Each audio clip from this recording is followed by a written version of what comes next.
Nasa?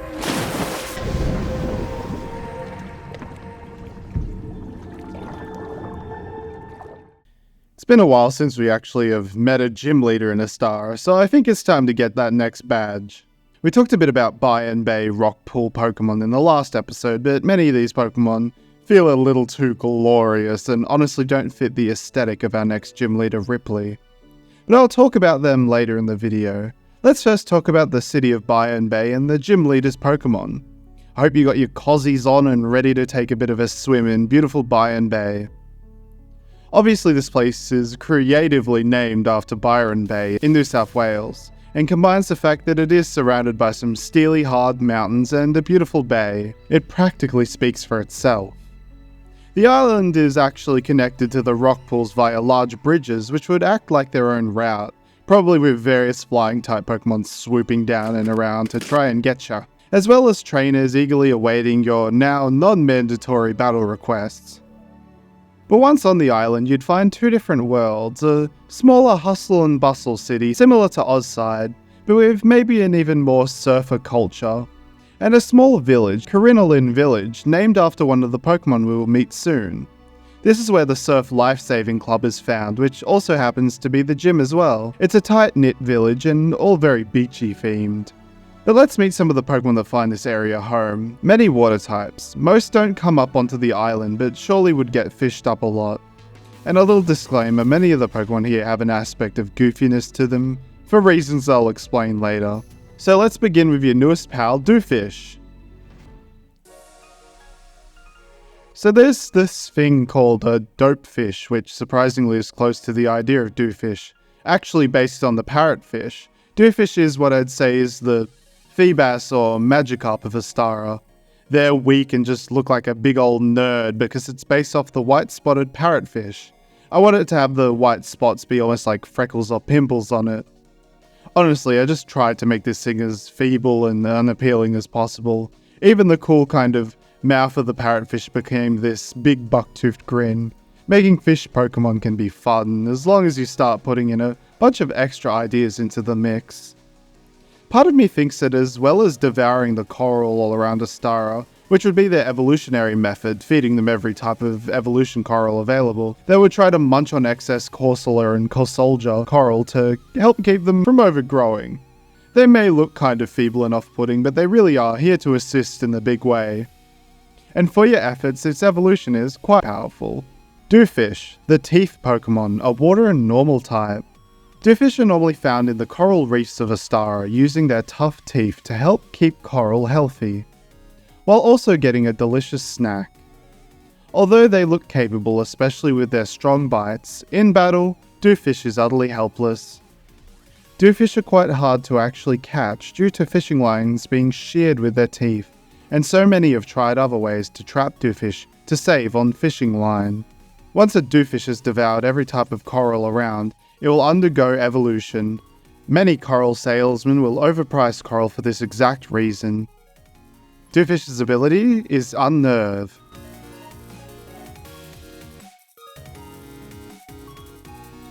For Dewfish's evolution Parage, I want it to be based off the bumphead parrotfish, this large imposing Pokemon, while still retaining just a bit of that goofiness the previous evolution had. Its teeth have fused into that large beak parrotfish have. It's got an almost large ship-like appearance now and would charge around the waters of Astara. It does have a rather lax expression for what it is, but I think that helps mirror the actual parrotfish. This one definitely would be a bit like a wiggly barboach with attack animations where it would just violently wiggle and snap down when there's a big ol' unstoppable force. This would definitely be a rare, strong encounter around the Astaran reefs, where it would be having a munch on some coral till you get a bit too close and it goes berserk. The colouring I went for a darker hue of Dewfish's original design with an orange for the dots to keep that almost freckle appearance to it. Parage, the crushing Pokemon, a steel and water type. Rarely does the Dewfish evolve, but when it does, it becomes a raging force of destruction. Parage have powerful crushing jaws that can easily shear rock, coral, and even ships, anything that gets in Parage's way. The large hump on the front of its head is filled with fatty deposits that allow it to take heavy blows to its front and protect the brain. It's smarter than Doofish by a large margin. This also allows Pirage to make conscious decisions on what it deems a threat. The spines on its top and bottom pick up minute vibrations in the water, allowing it to see the size of the Pokemon from afar. Pirage has the ability Strong Jaw.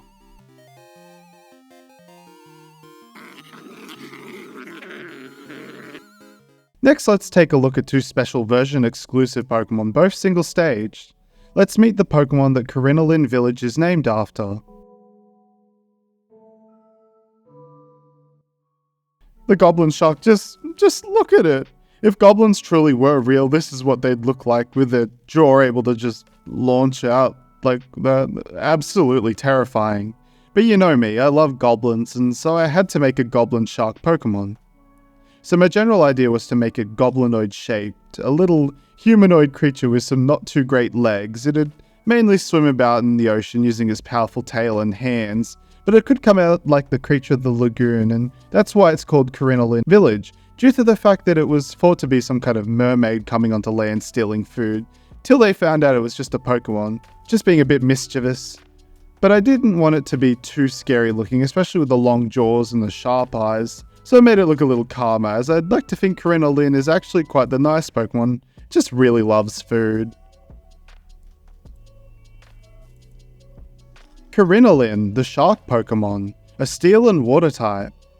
A deep sea Pokemon, Corinolin are lax until provoked, where the true abilities of this Pokemon are shown quite violently. Corinolin's most striking feature is their prehensile jaw that launches out when it needs a surprising attack. Their nose is made of cartilage that helps push it quickly through the water, but also sifts sand to catch crunchy shellfish Pokemon. It prefers larger prey though, and utilizing its speed and power, not much can withstand its attacks. Corinolin have adapted to coming onto land using their stumpy legs. This has led to Astaran myths of sea people coming and stealing food, but it's simply just hungry Corinolin. Corinolin's abilities are rough skin and long reach.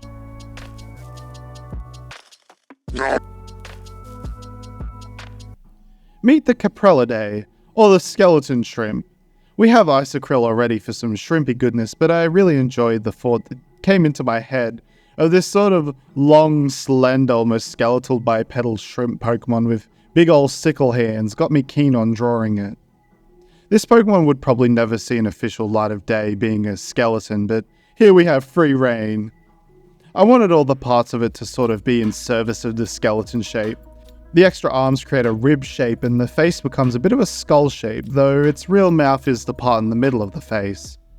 To colour it, I went for some whites for some very obvious reasons, but also some red and yellow to help kind of both link and separate it enough from Corinolin as a version exclusive. The funniest thing about Sucrella to me is that it could easily pass as a new Mega Man Robot Master. Could be Shrimp Man or Scalar Man or something like that. Sucrella, the skeleton Pokemon, a ghost and water type. In a specific area of Astara where special white kelp is found, Sucrella can be found disguising itself amongst it. They use their slow movements to mimic the movement of the waves, waiting for a Pokemon to come near. Their largest hands hold sickle-like blades which it uses to hook onto prey, making it incredibly difficult to escape. The smaller hands do other tasks that require a bit more dexterity. Many have been shocked to see Sucrella and believe them to be skeletons that had washed ashore and come alive, leading to a stigma of them being dangerous Pokemon. But Sucrella can be quite kind, especially to fishermen. Sucrella has the abilities Sharpness and Cursed Body. Remember Everpod?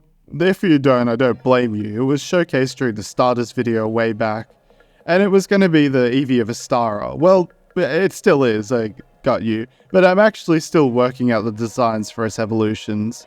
They're proving hard to create for, but as I said, every type in Astara is going to get a Nudibranch of some form, and the only ones I didn't have are Water Dragon and Psychic. Water Dragon is covered by our starter Prinslug, but the Psychic type needed something. So let's meet Psylug, based off the Sea Bunny.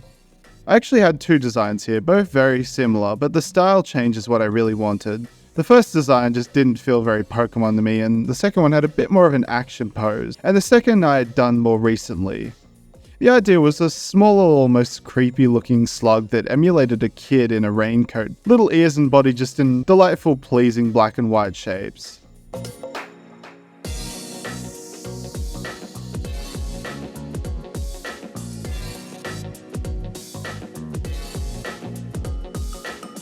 Its face, unlike Pyukumuku, who would definitely be this one's cousin.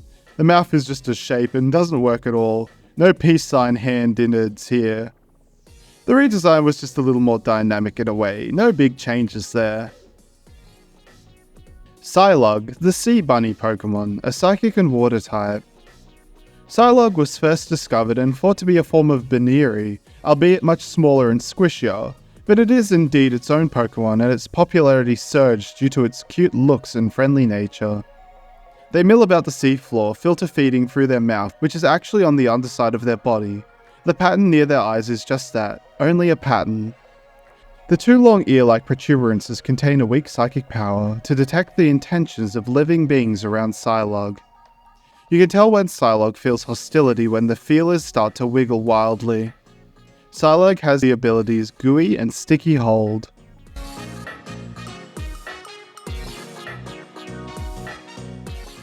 With its evolution to Emberfy, I wanted to lean into the rabbit side a bit more, as well as bring in that fun, appealing shape that Goodra has. It almost gives those vibes of a carer, and that's exactly what Emberfy is. I imagine in-game it would have the role as some sort of tanky double support with access to things such as screens and healing moves to really help its allies. It'd walk around on the sea floor almost as if the water wasn't even there, with a group of Psylogs as if it was a school teacher and those were all of its students. This was again done early on in Astara, so I think I may come back to this one day and maybe give it a bit of a refresh, mainly in terms of the posing, as it does look a tad flat. Emberfy, the sea bunny Pokemon, a psychic and water type. Emberfy have a deep, strong connection to the feelings around them and gain a strong bond with their trainer and will stop at nothing to help ease their trainer's suffering. The patches on their ears glow a healing energy that also calms the emotions of anger. Emberfy gets sad if the negative emotions around them are too strong. It has a thick, viscous film around it that helps it stay hydrated on land and also works as a focus for their psychic powers. In certain angles of the sun, Emberfy seems to shimmer brightly like a beautiful diamond. Emberfy have the abilities Gooey and Sticky Hold. Oh, who lives in Byron Bay under the sea? If I keep going, Nickelodeon will copyright me.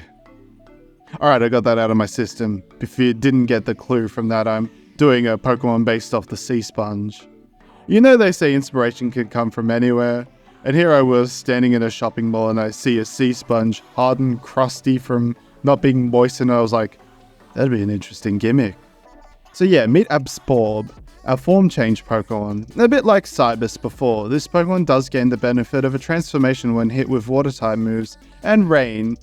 And to continue our Pokemon Justice League, this one is Hero Theme 2. Both forms to this I redesigned as I simply just disliked how the original looked, feeling more like some kind of Japanese prefecture mascot than a Pokemon. In Absorb's original form, it is this almost potato-looking hunk of solid rock, almost unmoving like Zenmo Darmanitan, except it would have shifty eyes that would dart about during battle. The first form was okay, but I wanted it to look a bit more nervous and full of energy, despite its frozen nature, and it would help to connect the secondary form as well.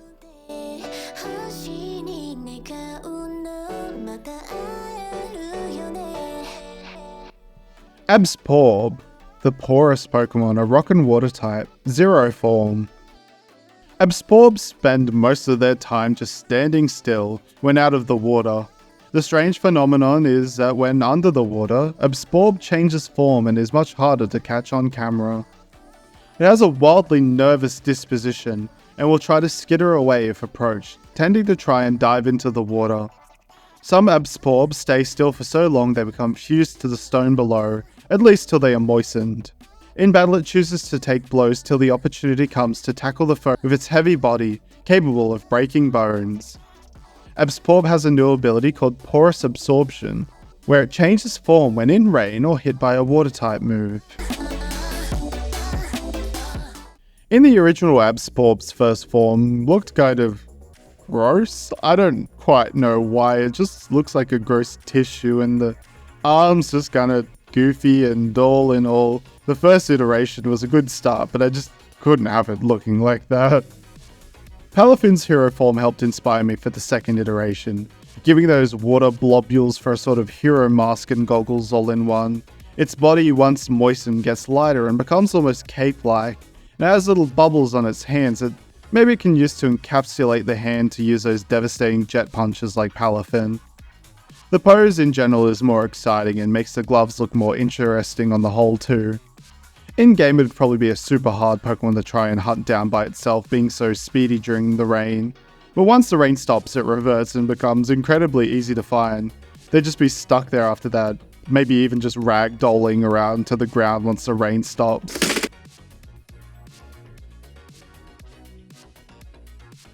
Absporb, the poorest Pokemon, a fighting and water type, hero form. This elusive form of Absporb has softened due to the large amount of water it has taken on. It's unhindered by the water and is instead empowered, using the water to launch blasting punches and even jets of high-pressure water from the palms of their hands. During rainstorms, you can see this form dashing about happily after being transformed from their sedated state. Some will even have stones still stuck to their feet. If they cannot reach water in time, Absporb returns to its zero form, sometimes comically crashing to the ground, unable to move. Absporb's ability is Dry Out, where it changes form after 3 turns without rain or being hit by a water-type move. Let's end the Pokemon extravaganza with something a little different. A Beast Paradox Pokemon with a big twist on it. Meet Beast Paradox Firet. Beast Paradox Firet is based on the oarfish, a big, long and weird fish, so Firet also becomes big, weird and long. I tried to keep the general feeling of Firet together, so the rectangle markings on its face become these diamond whiskers and its arms and legs become diamond-shaped fins. This thing would just lazily float through the water, or even sky I guess if it came to on land. And that long body would just keep going and going and going. I really wanted a goofy Pokemon for Beast Paradox here to keep in the theme of not every one of them being this horrible world-ending kaiju. This could easily pass as a convergent Firet as well. That's the magic of Beast Paradoxes, they can change the species thanks to the magic of Ultra Radiation. Firet, Beast Paradox form, the Endless Pokemon, a water and dragon type. Successful DNA tests have shown that this is indeed a Firet from the depths of an aquatic pocket of ultra space. This form of Firet seems to have adapted to life with no land to walk upon.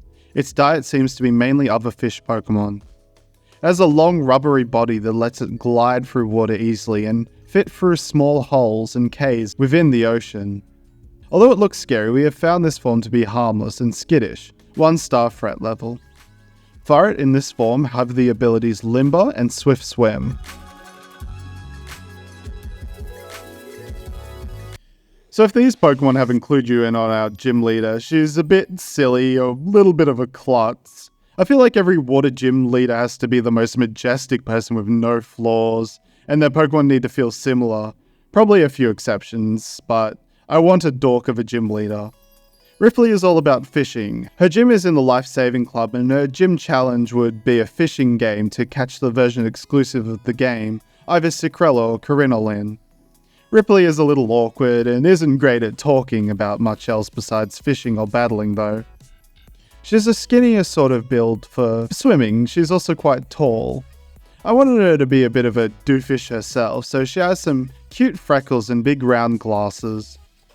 Her hair was hard, I didn't know if I wanted a big frizzy hairstyle, but didn't make much sense to someone who swims. And so instead it's a more slicked down hairstyle with almost droplets looking like they're coming off their hair. Ripley's colours came to me quite easily, a simple blue and orange scheme very similar to Nessa. I imagine Ripley, despite being a beachy gal, tries to spend as much time in the shade as possible, so she's still quite pale. With a quick little edit of her proportions and pose, and Ripley's ready to not have fun in the sun, but maybe do a little bit of fishing in the shade. She really is the epitome of the fish fear me hat. Ripley, the Byron Bay gym leader. Ripley has been a denizen of Byron Bay her entire life. Her mother and father, the heads of the local lifesaver club, she has always had a penchant for water, especially fishing. However, due to Ripley's unfortunate luck, she always catches the strangest Pokemon. Her adaptability and battling prowess led her to becoming the gym leader of the Bay. Ripley battles fiercely and could be seen possibly as quite the force. Out of battle, she is a travesty as one of the clumsiest gym leaders. She breaks the stigma of the majestic water-type trainer. Ripley in her first match and a rematch have the Pokemon Parage, Corinolin, Sucrella, Ambiphy, Absorb, and a Beast Paradox Fire. With Ripley defeated, you'd instantly be alerted to a rumble in the Blue Steel Mountains, and not only that, large rocks being launched overhead from the same direction. The next Beast Paradox is awaiting your challenge, and strangely enough, it seems excited for it. Well, we'll get back to that soon, but it's time for another series' Pokemon video. But to find out what it is, you'll have to come back next week. But for now, thanks so much for watching. What'd you think of the Pokemon in the video? And our new pal Ripley? Comment below your thoughts and if any of the Pokemon here are going on your team. As always, don't forget to like and subscribe and share this video around. Thank you all so much for watching, I appreciate you.